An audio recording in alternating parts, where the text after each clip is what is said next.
The basis of all kinds of improvement are based on cycles. So you need to make the cycles iterative and successful, or if they're not successful, you need to have a feedback loop in order for it to be debriefed, evaluated, and then utilize that evaluation to bridge any gaps that might be there. You therefore need to prioritize because there are infinite numbers of cycles that are available.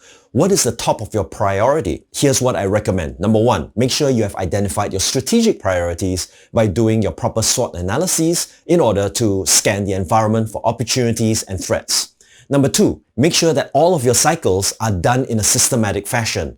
Don't let it be haphazard. For example, if someone is not very competent, let them take 1 week so that they can complete a small project and get evaluation on that to elevate their capabilities. Once you're able to do this iteratively, they become much more experienced and they become much better at whatever it is that they're doing.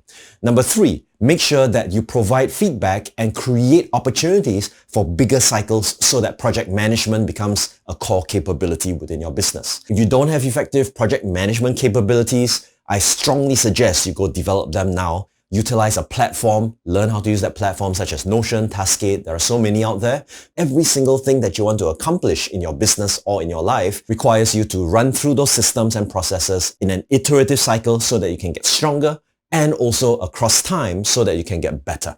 These are just some of the topics that we cover in our Velocity program group coaching sessions.